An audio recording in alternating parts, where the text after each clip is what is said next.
이 시간 함께 은혜 나누신 말씀 히브리서 6장 13절에서 20절까지입니다.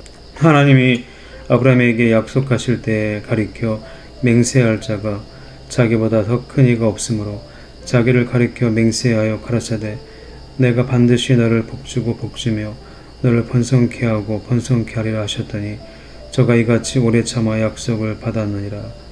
사람들은 자기보다 더 큰 자를 가리켜 맹세하나니 맹세는 저희 모든 다투는 일의 최후 확정이니라. 하나님은 약속을 기업으로 받는 자들에게 그 뜻이 변치 아니함을 충분히 나타내시려고 그 일에 맹세로 보증하셨나니 이는 하나님이 거짓말을 하실 수 없는 이 두 가지 변치 못할 사실을 인하여 앞에 있는 소망을 얻으려고 피하여 가는 우리로 큰 안위를 받게 하려 하심이라.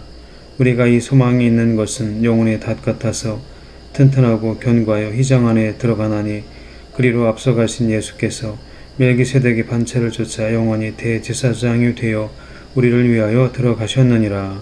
아멘. 이 시간 하나님의 확실한 약속, 이러한 제목으로 말씀 나누겠습니다.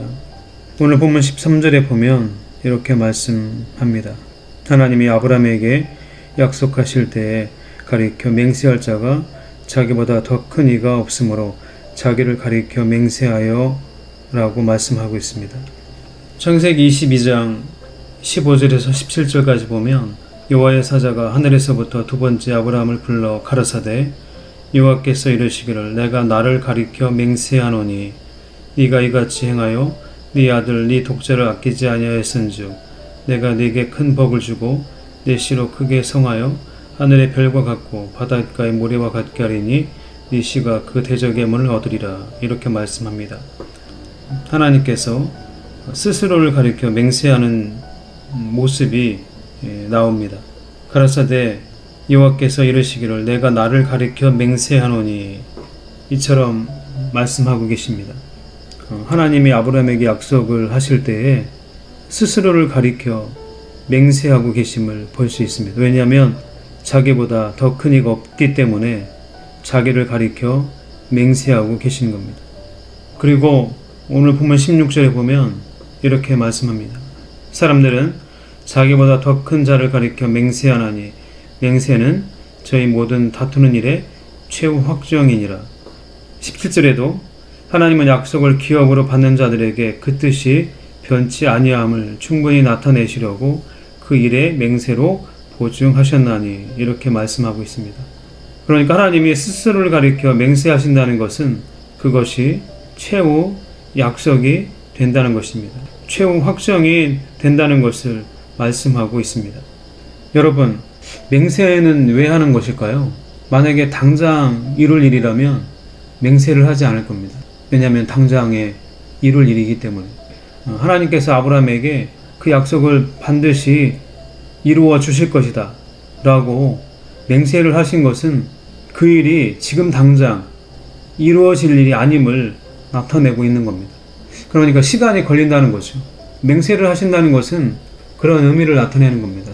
오늘 본문에 이렇게 말씀합니다. 15절에 보면 저가 이같이 오래 참아 약속을 받았느니라.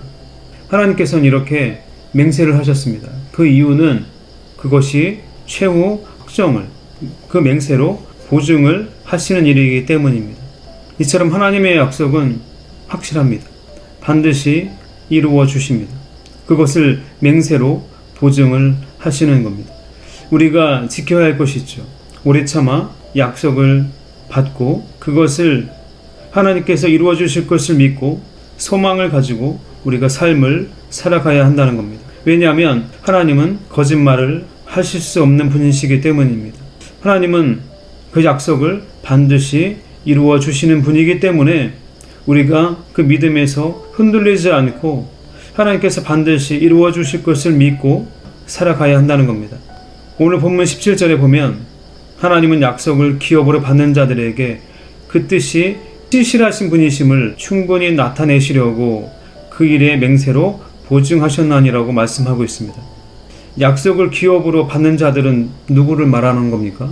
바로 후사를 받은 자들입니다. 상속인을 뜻하는 겁니다. 우리를 뜻하는 거죠. 하나님은 우리에게 약속하십니다. 그리고 맹세로 보증하십니다. 그리고 우리는 그것을 인내로 받을 수 있도록 최선을 다해야 하는 겁니다. 아브라함이 오래 참아 약속을 받은 것과 같이 하나님께서 반드시 이루어 주실 것을 믿고 우리가 소망을 가지고 삶을 살아가야 한다는 겁니다. 오늘 본문 19절에도 이렇게 말씀합니다. 우리가 이 소망이 있는 것은 영혼의 닷 같아서 튼튼하고 견고하여 휘장 안에 들어가나니 라고 말씀하고 있습니다. 그리고 18절에도 이는 하나님이 거짓말을 하실 수 없는 이 두 가지 변치 못할 사실을 인하여 앞에 있는 소망을 얻으려고 피하여 가는 우리로 큰 안위를 받게 하려 하심이라 이렇게 말씀하고 있습니다. 우리에겐 소망이 있습니다. 소망이 있기에 우리가 휘장 안에 온전히 들어갈 수 있는 것입니다. 이 휘장은 성소에 쳐져 있는 커튼을 의미합니다. 그러기에 우리가 이 휘장 안에 온전히 들어갈 수 있습니다. 하나님은 신실하신 분입니다. 하나님은 그 약속을 확실히 지키시는 분입니다. 그러기에 우리가 소망을 가지고 살아갈 수가 있습니다. 단지 중요한 것은 우리가 오래 참아 약속을 받아 누려야 한다는 겁니다. 그러기에 믿음으로 그것을 인내하며 기다릴 수 있어야 할 것입니다. 오늘 우리에게 말씀하고 있는 하나님은 약속을 기업으로 받는 자들에게 라고 말씀하고 있는 것처럼 우리는 약속을 받은 자들입니다. 상속을 받은 자들입니다. 하나님의 후사가 된 자들입니다. 우리가 소망을 가지고 인내하며 하나님께서 우리에게 주시는 약속을 받아 누리는 저와 여러분이 되시기를 축복합니다. 하나님의 놀라우신 사랑하심과 은혜 가운데 거하시는 하루하루의 삶이 되시기를 축복합니다. 하나님은 신실하신 분이심을 늘 믿고 살아가시는 저와 여러분들이 되시기를 축복합니다. 기도하겠습니다. 거룩하신 아버지 하나님, 은혜와 사랑을 감사드립니다.